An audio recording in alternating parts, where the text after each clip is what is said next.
Və burada bir şey də mən istəyirəm deyim. Bizim tuttuğumuz, bizim mütəxəssislərin tutduğu mövqe, İrançılar var, İsraili müdafiə edənlər var. Biri deyir bu haqlıdır, o birisi deyir o haqlıdır. Halbuki ikisi də haqsızdır. Heç kim haqq verməyib ki, sən deyəsən ki, mən gedirəm İranda rejimi dəyişməyə. İrana qarşı hərbi əməliyyatlar başlayasan.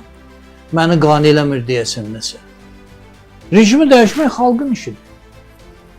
Əgər ehtiyac hiss eləsə dəyişər. Ki, eləməlidir. Ancaq burada İranı müdafiə edənlərdir. Heç başa düşmək qeyri-mümkündür. Ən azından sənin orada 35 milyona yaxın soydaşın var. Onlar nə cür yaşayırlar? Niyə pis yaşayırlar? Niyə etirazlar qalxdı? Sən bunları düşünməlisən. Çünki iqtisadi vəziyyət çox ağırdır. Niyə ağırdır? 1978-ci ilə qədər İran dünyanın ən sürətlə inkişaf edən dövləti olur. Onun daxili məhsul hardasa 11%-ə qədər artırmış hər il. Təsəvvür eləyin. Və belə bir ehtimal var idi ki, yaxın 5-10 ilə İran dünyanın 5 ən böyük dövlətindən biri ola bilər iqtisadi cəhətdə. Təsəvvür eləyin. Həmin dövrdə İranın onun daxili məhsulu Türkiyədən də çox, Səudi Ərəbistandan da çox, İsraildən hardasa 4-5 dəfə çox, İsraildən. İndi nə cürdür? İsrail 2 dəfə artıqdır İrandan onun daxili məhsulu, Səudiyyə 4 dəfə artıqdır. Xanım, ona niyə inqilab oldu o dövrdə? Elə problem budur ki, o inqilabın yaratdığı çətinliklərdir. Siz təsəvvür eləyin. 1978-ci ildə İranla Çinin arasında hardasa onun daxili məhsulda fərq 60-70 milyard dollar idi.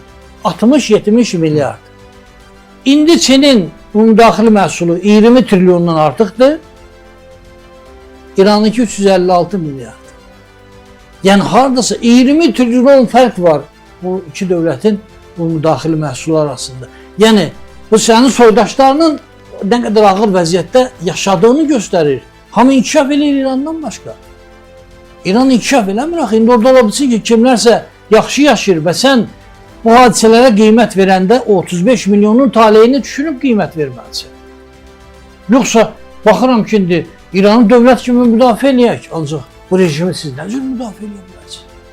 Bu rejim xalqını xoşbəxt eləyən rejimdir.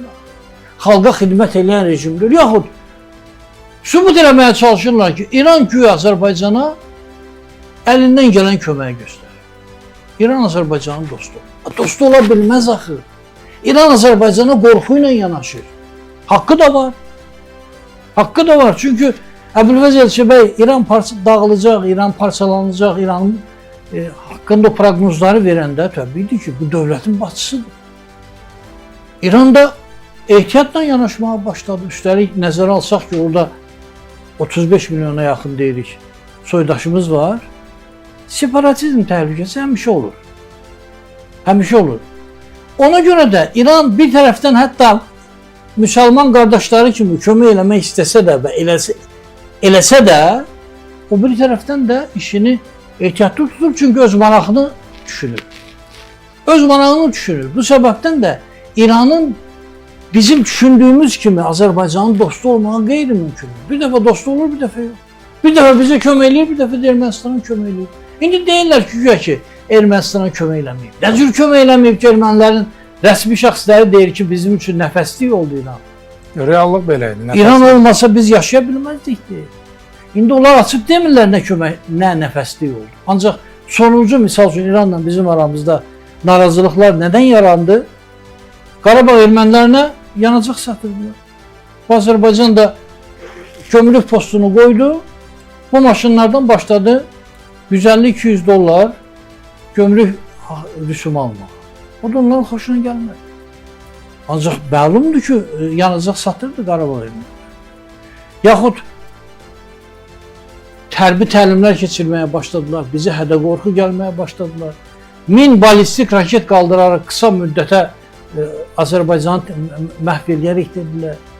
Yəni bu da var. Ona görə biz təbiidir ki, maraqlı deyilik ki, İranın nüvə silahı olsun. Biz də istəmirik, Türkiyə də istəmir. Ətraf ölkələr də istəmir. və qarantiya istəyirik. Zənginləşdirin ölkə daxilində. Kənardan al, Rusiyadan al. Rusiyadan al. Yaxud, yenə də deyirəm, birlikdə ərəb ölkələrindən birlikdə bir konsorsium yara. Buna nəzarət eləmək mümkün olsun və sənin xalqının başına bəlalar gəlir. Sən nəzərə al bunu, sən inkişaf eləmirsən.